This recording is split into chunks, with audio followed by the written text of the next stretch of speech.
Hi, good morning cricket lovers. ఈరోజు మనం మాట్లాడుకోబోతుంది ఏంటంటే మనకి ఐపీఎల్ 24 ఆల్రెడీ ఒక్కొక్క టీము రెండు మ్యాచ్లు ఆడేసినాయి. సరే, ఆర్సీబీ లాంటివి 3 మ్యాచ్లు కూడా ఆడినాయి. సో ఈ మ్యాచ్లన్నీ జరిగిన తర్వాత ఇప్పుడు ఉన్న పరిస్థితుల్లో అసలు ఈ ఐపీఎల్ 24లో ఏ ఆటగాళ్ళు అందరి దృష్టిని ఆకర్షిస్తున్నారు అన్న విషయాన్ని మనం గుర్తుపెట్టుకుందాం. ఎందుకంటే చాలా డబ్బులు పెట్టి చాలామంది విదేశీ ఆటగాళ్ళని కొన్నారు. అలాగే మన ఆటగాళ్ళు కూడా చాలామంది చాలా ఎక్స్పెక్టేషన్స్ తోటి వచ్చిన ఆటగాళ్ళు ఉన్నారు. వీళ్ళందరిలోనూ కూడా ఇప్పుడు ప్రజెంట్ ఈ ఎవరెవరు మంచి ఫామ్లో ఉన్నారు ఏంటి అన్న దాని మీద ఒకసారి అందరూ రాబోయే రోజుల్లో వీళ్ళందరి మీద దృష్టి పెట్టాల్సిన అవసరం ఉంది. ఆపోజిట్ టీములు కూడా ఇలాంటి వాళ్ళ మీద దృష్టి పెట్టాల్సిన అవసరం ఉంది. ఏ ఆటగాళ్ళు బాగా బ్రహ్మాండంగా బ్యాటింగ్ చేస్తున్నారు, మంచి ఫామ్లో ఉన్నారు, అలాగే ఏ బౌలర్స్ మంచి ఫామ్లో ఉన్నారు, ఇవన్నింటినీ దృష్టిలో పెట్టుకొని నెక్స్ట్ మ్యాచ్లకి ప్లాన్ చేసుకోవాల్సిన అవసరం ఉంది. అట్ ది సేమ్ టైం మనం కూడా అభిమానులుగా ఎవరెవరు ఆడుతున్నారు, ఇలాంటి ఈరోజు మ్యాచ్లో ఎవరెవరు ఉన్నారు, ఎవరెవరు ఎక్స్పెక్టేషన్స్ ఎంతవరకు ఉన్నాయి, వాళ్ళని మనం జాగ్రత్తగా గమనిస్తుంటాం. కాబట్టి ఇప్పటిదాకా ఉన్న వాళ్ళలో ఎవరెవరు ఏ పరిస్థితుల్లో ఉన్నారో చూస్తే అందరికన్నా ముఖ్యంగా ఆర్సీబీ నుంచి విరాట్ కోహ్లీ ఇప్పుడు 3 మ్యాచ్లు ఆడాడు. 3 మ్యాచ్లు ఆడిన తర్వాత ఆరెంజ్ క్యాప్ హోల్డర్గా ఉన్నాడు.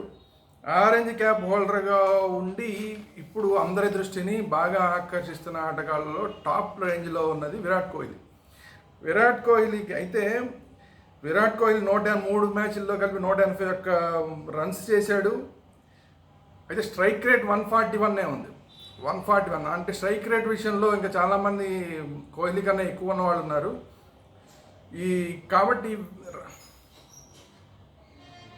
కాబట్టి రాబోయే రోజుల్లో విరాట్ కోహ్లీ స్ట్రైక్ రేట్ పెంచుకోగలుగుతాడా? ఎందుకంటే విరాట్ కోహ్లీ ఓపెనింగ్ వచ్చి ఒక 80 పరుగులు చేసినా కూడా ఈలోపు ఎన్ని బాల్స్ ఆడేస్తున్నాడు అనేది కూడా ఇంపార్టెంట్. ఎందుకంటే తర్వాత వచ్చే వాళ్ళ మీద ప్రెషర్ పెరిగిపోతుంది. విరాట్ కోహ్లీ ఇంకొంచెం స్పీడ్ పెంచాల్సిన అవసరం ఉంది. అలాగే నెక్స్ట్ క్లాసన్, ఎస్ఆర్హెచ్ నుంచి క్లాసన్ ఇప్పుడు అందరి దృష్టిని బాగా ఆకర్షిస్తున్న ఆటగాడు క్లాసన్. ఎందుకంటే ఆడింది 2 మ్యాచ్లు అయినా కూడా ఆడిన 2 మ్యాచ్ల్లోనూ 143 రన్స్ కొట్టాడు. 226 స్ట్రైక్ రేట్, 226 రేట్. ఎంత చూడండి, ఇందాక అందుకే చెప్పింది విరాట్ కోహ్లీది 141 ఎక్కడ, క్లాసన్ 226 ఎక్కడ. విరాట్ కోహ్లీ ఓపెనింగ్ వస్తాడు, క్లాసన్ కూడా ఓపెనింగ్ రాబోయిన తర్వాత వస్తున్నాడు. వచ్చిన తర్వాత ఈ రేంజ్లో ఇంత స్ట్రైక్ రేట్తో బ్యాటింగ్ చేయడం అంటే అసాధారణమైన విషయం. సో ఇప్పుడు క్లాసన్ అందరి దృష్టిని ఆకర్షిస్తున్నాడు. అలాగే రియాన్ పరాగ్ లాస్ట్ టైము పర్వాలేదు అనిపించిన ఈ ఆటగాడు ఈసారి మాత్రం 2 మ్యాచ్ల్లోనూ కూడా మంచి పెర్ఫార్మెన్స్ చేశాడు. లాస్ట్ మ్యాచ్ అయితే చాలా మంచి పెర్ఫార్మెన్స్ చేశాడు. 127 పరుగులు, 171 స్ట్రైక్ రేట్ తోటి 2 మ్యాచ్ల్లోనూ 171 స్ట్రైక్ రేట్ తోటి 127 పరుగులు చేశాడు. సంజు శాంసన్ కూడా ఈసారి ప్రతిసారి ఏదో ఒక మ్యాచ్ 2 మ్యాచ్ ఆడతాడు. సరే, ఈసారి కూడా మరి స్టార్టింగ్లోనే పర్వాలేదు అనిపిస్తున్నాడు. 97 రన్స్ కొట్టాడు 146 స్ట్రైక్ రేట్ తోటి. అలాగే అభిషేక్ శర్మ ఎస్ఆర్హెచ్, మళ్ళీ సేమ్ ఎస్ఆర్హెచ్, ఇందాక క్లాసన్ ఎస్ఆర్హెచ్ గురించి మాట్లాడుకున్నాం. ఇప్పుడు మళ్ళీ ఎస్ఆర్హెచ్కి సంబంధించిన అభిషేక్ శర్మ అందరి దృష్టిని ఆకర్షిస్తున్నాడు. 226 స్ట్రైక్, 2 మ్యాచ్లు ఆడాడు, 226 సేమ్ క్లాసన్ లాగానే అదే స్ట్రైక్ రేట్ తోటి 95 పరుగులు చేశాడు. మన తెలుగువాడైన తిలక్ వర్మ ఫస్ట్ మ్యాచ్ పెద్దగా ఆకర్షించుకోలేకపోయాడు, కానీ పర్వాలేదు అనిపించాడు ఫస్ట్ మ్యాచ్లో. 2వ మ్యాచ్ మాత్రం బ్రహ్మాండంగా ఆడి మొత్తానికి 167 స్ట్రైక్ రేట్ తోటి 89 పరుగులు చేశాడు. తిలక్ వర్మ కూడా రాబోయే రోజుల్లో ఎలా ఆడతాడు అనేది అందరూ చూస్తున్నారు. తర్వాత దినేష్ కార్తిక్, ఫినిషింగ్లో దినేష్ కార్తిక్ చాలా మంచి ఫినిషర్గా పేరుంది. అలాగే దినేష్ కార్తిక్ 3 మ్యాచ్లు ఆడాడు. 3 మ్యాచ్లు ఆడినా అంటే మొదట్లో పెద్దగా చూపించబడి లాస్ట్ మ్యాచ్లో మాత్రం బాగా ఆడాడు. 195 స్ట్రైక్ రేట్ తోటి 86 పరుగులు చేశాడు. శ్యామ్ కరణ్ 86 పరుగులు చేశాడు. అలాగే శివం దుబే, శ్యామ్ కరణ్ ఏమో పంజాబ్కి ఆడుతున్నాడు, శివం దుబే చెన్నైకి ఆడుతున్నాడు. ఇతను కూడా 85% అంటే 166 స్ట్రైక్ రేట్ తోటి ఆడుతున్నాడు. ఫిల్ సాల్ట్ ఫస్ట్ మ్యాచ్ బాగా ఆడాడు, 2వ మ్యాచ్ అంతంత మాత్రమే 140 స్ట్రైక్ రేట్ తోటి 84 పరుగులు చేశాడు. ఫిల్ సాల్ట్ కలకత్తా నుంచి. ఈ వీళ్ళు మాత్రమే కాకుండా ఖచ్చితంగా మనందరం దృష్టి పెట్టాల్సిన ఆటగాళ్ళల్లో ట్రావెల్స్ హెడ్ అందరికన్నా టాప్లో ఉంటాడు. ఎందుకంటే ఫస్ట్ జరిగింది 2 మ్యాచ్లు ఎస్ఆర్హెచ్ ఆడింది. ఫస్ట్ మ్యాచ్లో లేడు, ఆడిన ఒక్క మ్యాచ్లో కూడా బ్రహ్మాండంగా ఆడి టీము దాదాపు 277 పరుగుల రికార్డు స్కోర్ చేయడంలో ట్రావెల్స్ హెడ్ పాత్ర మర్చిపోలేదు. సో ట్రావెల్స్ హెడ్ రాబోయే రోజుల్లో అద్భుతాలు చేస్తాడని మనం ఊహించవచ్చు. కాబట్టి ట్రావెల్స్ హెడ్ని ఖచ్చితంగా అందరూ గమనించాలి. అలాగే మ్యాక్స్వెల్ చాలా డబ్బులు పెట్టి కొన్న ఆటగాడు, ఆర్సీబీ వాళ్ళు వదులుకోకుండా కంటిన్యూస్ చేస్తున్న ఆటగాడు, చాలా సంవత్సరాల నుంచి కంటిన్యూ అవుతున్నాడు. అయినా కూడా ఇప్పటిదాకా ఏమాత్రం పెర్ఫార్మెన్స్ చూపించలేదు. కానీ రాబోయే రోజులు పెర్ఫార్మెన్స్ చూపించాలని చెప్పలేం. ఎందుకంటే ఒక్క మ్యాచ్ చాలు వీళ్ళందరూ కూడా మ్యాచ్ని తారుమారు చేయగలిగిన, సింగిల్ హ్యాండ్తో మ్యాచ్ని తారుమారు చేయగలిగిన మ్యాచ్ విన్నర్లు వీళ్ళంతా. సో మ్యాక్స్వెల్ మీద దృష్టి పెట్టాలి. అలాగే సునీల్ నారాయణ కూడా కలకత్తాకి చెందిన కోల్కతా నైట్ రైడర్స్ సునీల్ నారాయణ ఓపెనింగ్లో ఫస్ట్ మ్యాచ్లో పెద్దగా ఆకట్టకపోయినా లాస్ట్ మ్యాచ్లో హాఫ్ సెంచరీ చేసి మంచి 47 పరుగులు చేసి మంచి ఫామ్లోకి వచ్చాడు. కాబట్టి రాబోయే రోజుల్లో సునీల్ నారాయణని కూడా మనం గమనించాలి. వీళ్ళందరికన్నా ఇంకొక టాప్ రేంజ్ గమనించవలసిన ఆటగాడు ఎవరయ్యా అంటే Andrew Russell. West Indies Andrew Russell ఇప్పుడు కోల్కతా నైట్ రైడర్స్ బ్యాటింగ్ లైనప్లో ఉన్నాడు.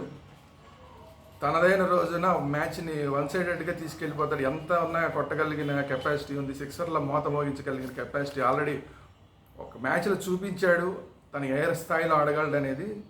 సో పరుగుల వరదను బారించాడు ఒక మ్యాచ్లో. సో అట్లాంటి ఆండ్రూ రస్సెల్ మీద మనం అందరం దృష్టి పెట్టాల్సిన అవసరం ఉంది. అదేవిధంగా బౌలింగ్ విభాగంలో కూడా ముస్తాఫిజుర్ ఈసారి అందరికన్నా ఎక్కువ 6 వికెట్లతోటి ముస్తాఫిజుర్ అందరికన్నా ఫస్ట్ ప్లేస్లో ఉన్నాడు ప్రస్తుతానికి. అలాగే హర్షిత్ రాణా వచ్చి కేకేఆర్కి ఆడుతున్నాడు. ఈ హర్షిత్ రాణా 5 వికెట్లు తీశాడు. సరే ముస్తాఫిజుర్ ఎలాగ తెలిసింది, సిఎస్కేకి మొన్న మంచి 6 వికెట్లతోటి మంచి విన్ తీసుకొచ్చే పరిస్థితి తీసుకొచ్చాడు. ఇందాక మనం బ్యాటింగ్లో ఉధృతంగా పరుగులు చేసే ఆండ్రూ రస్సెల్ గురించి మాట్లాడుకున్నాం. ఆండ్రూ రస్సెల్ బౌలింగ్లో కూడా ఆల్రెడీ ఇప్పటికే 4 వికెట్లు తీసి అందరి దృష్టిని ఆకర్షించాడు. టాప్ లెవెల్లో ఇప్పుడున్న ఆల్రౌండర్ ఎవరయ్యా అంటే ఆండ్రూ రస్సెల్. అలాగే హర్ప్రీత్ బ్రార్ పంజాబ్కి ఆడుతున్నాడు 3 వికెట్లతోటి. బూమ్రా కూడా 3 వికెట్లు తీశాడు. ముంబై ఇండియన్స్కి ఆడుతాడు బూమ్రా. సరే మనందరికీ తెలిసింది టాప్ క్లాస్ బౌలర్. ప్రస్తుతానికి 3 వికెట్లే తీసినా కూడా కట్టడి చేయడంలో టాప్ రేంజ్లో ఉంటాడు. అందువల్ల ఆధారపడి తగ్గ బౌలర్ బుమ్రా. అయితే మనం చూస్తున్నాం సరిగ్గా బౌలింగ్ అతనికి ఫస్ట్ ఓవర్లో ఇవ్వకుండా పోవడం అనేది ముంబై ఇండియన్స్ చేస్తున్న తప్పిదం. ఇప్పుడు వచ్చిన హార్దిక్ పాండ్యా కొత్త కెప్టెన్ ఏం చేస్తున్నాడో అతనికి అర్థం కాని పరిస్థితిలో సరే బుమ్రాని ఎప్పుడో 2వ ఓవర్లోనో 3వ ఓవర్లోనో 4వ ఓవర్లోనో ఇష్టం వచ్చినప్పుడు తీసుకొస్తున్నాడు. సో అట్లాంటి పరిస్థితుల్లో కూడా 3 వికెట్లు తీసి అది కూడా మిగతా వాళ్ళందరినీ ముంబై ఇండియన్స్ సంబంధించిన మిగతా బౌలర్లందరినీ చెత్త కొట్టేసిన పరిస్థితుల్లో కూడా అలాంటి పరిస్థితుల్లో కూడా బ్యాట్స్మెన్ కంట్రోల్ చేయగలుగుతున్నాడు బుమ్రా. సో రాబోయే రోజుల్లో బుమ్రాని మనందరం కూడా చూడాలి ఏం చేస్తాడనేది. అలాగే చాహల్ రాజస్థాన్ రాయల్స్కి ఆడుతున్నాడు, 3 వికెట్లు తీశాడు ఇప్పటికీ. అలాగే కగిపో రబాడా కూడా 3 వికెట్లు తీశాడు, పంజాబ్కి ఆడుతున్నాడు రబాడా. సో వీళ్ళందరూ కూడా మ్యాచ్ విన్నర్స్ కాబట్టి వీళ్ళందరినీ చూడాలి. కుల్దీప్ యాదవ్ 3 వికెట్లు ఢిల్లీకి ఆడుతున్నాడు. నటరాజన్ ఎస్ఆర్హెచ్కి ఆడుతున్నాడు, 3 వికెట్లు తీశాడు. ఒక మ్యాచ్ ఆడి గుర్తుపెట్టుకోవాల్సిన ఒక్క మ్యాచ్ ఆడి 3 వికెట్లు తీశాడు. 2వ మ్యాచ్లో ఇంజరీ వల్ల ఆడలేకపోయాడు. సో ఖచ్చితంగా అందరూ కూడా దృష్టి పెట్టాల్సిన బౌలర్ నటరాజన్. అలాగే దీపక్ చాహర్ స్పిన్నర్ సిఎస్కే 3 వికెట్లు తీశాడు. ప్యాట్ కమిన్స్ ఎస్ఆర్హెచ్ 3 వికెట్లు తీశాడు. ప్యాట్ కమిన్స్ ఇంతవరకు బ్యాటింగ్ చేయడానికి పెద్దగా అవకాశం రాలేదు. సో అందువల్ల ప్యాట్ కమిన్స్ కూడా అందరూ కూడా దృష్టి పెట్టదగిన ఆటగాడు. ఎందుకంటే రాబోయే రోజుల్లో బ్యాటింగ్ చేయాల్సి వస్తే ఏ స్థాయిలో బ్యాటింగ్ చేస్తాడు. ఎందుకంటే 20 కోట్ల పైన పెట్టి కొన్నారు. బౌలింగ్ విషయంలో ఓకే, బ్యాటింగ్ విషయంలో ఇంకా అవకాశం రాలేదు కాబట్టి బ్యాటింగ్ విషయంలో కూడా ఎలా చేస్తాడు. క్యాప్టెన్సీ అయితే బాగా చేస్తున్నాడు. సో బ్యాటింగ్ విషయంలో కూడా ఎప్పుడు బ్యాట్ చూపిస్తాడో చూడాల్సిన అవసరం ఉంది. ఇప్పుడు దాకా పెద్దగా అవకాశం కూడా రాలేదు. సో అందువల్ల చూడదగిన ఆటగాడు. వీళ్ళందరితో పాటు మనందరికీ ఇష్టమైన ఇండియన్ క్యాప్టెన్ రోహిత్ శర్మ మీద అందరూ దృష్టి పెట్టాలి.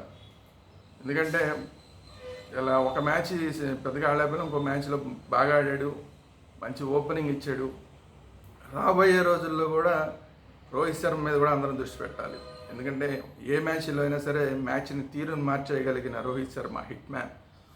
సో ఇప్పుడు మనం మాట్లాడుకున్న వాళ్ళందరిలోనూ కూడా Rohit Sharma, Travis Head, Andrew Russell, Maxwell, Virat Kohli, అలాగే క్లాసన్, వీళ్ళందరూ కూడా టాప్ రేంజ్ ఆటగాళ్ళు. ఈ టాప్ రేంజ్ ఆటగాళ్ళు రాబోయే రోజుల్లో ఎలా పెర్ఫార్మెన్స్ ఇస్తారనేది మనందరం చూడాల్సిన విషయం. మీరందరూ కూడా వీళ్ళందరి మీద ఒక దృష్టి పెట్టి ఉంచండి.